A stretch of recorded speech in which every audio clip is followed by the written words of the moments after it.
সিপিএমের polling agent থাকার অপরাধে তাদের বাড়ির মেয়ে ট্রেলারিং দোকানে আগুন লাগিয়ে দিয়েছে তৃণমূল আশ্রিত দুষ্কৃতীর, এমনটাই অভিযোগ দুর্গাপুরের 2 নম্বর ওয়ার্ডের মহুয়া বাগান এলাকার। দুর্গাপুর ইস্পাত নগরী 2 নম্বর ওয়ার্ডের মহুয়া বাগান এলাকার শিশু শিক্ষা কেন্দ্রের সিপিএমের পোলিং এজেন্ট ছিলেন মোহাম্মদ ফিরোজ এবং তার বাবা মোহাম্মদ আলী শেখ। ফিরোজের বোন ফিরোজা খাতুনের ট্রেলারিং দোকানে গতকাল রাতে দাউ দাউ করে আগুন জ্বলে ওঠে। সমস্ত জিনিসপত্র পুড়ে ছাই হয়ে যায়, যদিও এই অভিযোগ তৃণমূলের তরফে মিথ্যে অভিযোগ বলে অস্বীকার করা হয়েছে। পুলিশ তদন্ত শুরু করেছে। দুর্গাপুর থেকে জিত মেসা রিপোর্ট নিউজে।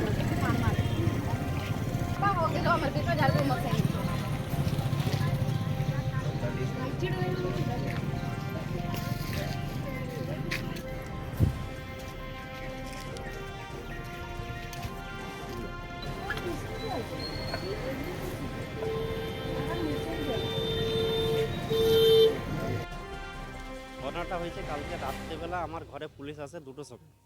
পুলিশ আসার পর বলে যে আপনার কি ওখানে দোকান আছে রাস্তায়? হ্যাঁ স্যার, আমার দোকান আছে। তো বলছে আপনার দোকান কিন্তু জ্বলছে। তাই পুলিশের সাথে এলাম, পুলিশের সঙ্গে ছিল, দেখলাম দোকানটা পুরো পুড়ে ছাই হয়ে গেছে, দোকানে কিচ্ছু ছিল না। নিয়ে এসে পুলিশ আমাকে বললো, দেখাশোনা করার পর পুলিশ তুললো। তোলার পর আমাকে বলছে যে সকালে এসে একটা লিখিত বাড়িতে দিয়ে আসবে।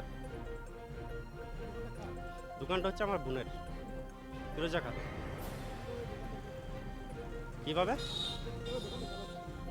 দোকানটা কীভাবে চালাচ্ছিল, মানে ওর সকালে একটু দোকানটা খুলতো আর সন্ধ্যায় প্রায় 4টে থেকে রাত 9টা 10টা দিন।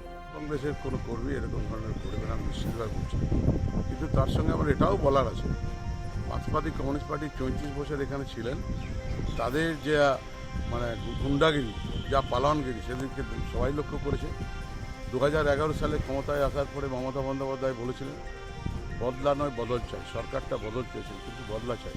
আমরা এখনও বলছি বদলা চাই না, কিন্তু যেভাবে তারা এই ইলেকশনের গণনার 4-5 দিন আগে যেভাবে গুজব ছড়িয়ে যে তৃণমূল কংগ্রেস একদম মুছে যাবে, সিপিএম হয়তো জলজল করবে, কিন্তু তার উল্টোটা হওয়ার জন্য আজকে তারা ভারতবর্ষে একটা সংসদের পদ পেয়েছে। এদের হয়তো লজ্জা লাগছে, তারা হয়তো ভয়ে আতঙ্কে আছে। কোনো লোক দেখলেই, কোনো মানুষ দেখলেই ভাবছে বোধহয় তৃণমূল আমাকে মারতে আসছে। সে কথাটা নয়। কিন্তু যদি কোনো অভিযোগ থাকে, আপনারা সংবাদ মাধ্যমের কাছে আমার নিশ্চয়ই শুনতে পাচ্ছেন, আমার নাম্বার নেবেন, আমি আপনাদের কাছে পাশে দাঁড়িয়ে থেকে এরকম ধরনের আচরণ কেউ করবেন না।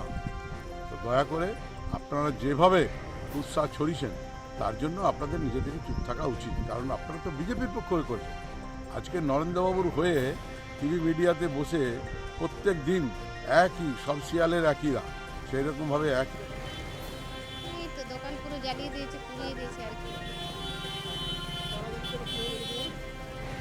এটা তো বলতে পারছি না দাদাকে কে জ্বালিয়েছে, লেকিন কেউ তো জ্বালিয়েছে। আমার না কারোর সাথে জোর ঝামেলা না, শত্রু নেই, আমি কাকে বলবো? কে করেছে, কি জন্য করেছে, ওরাই জানবে।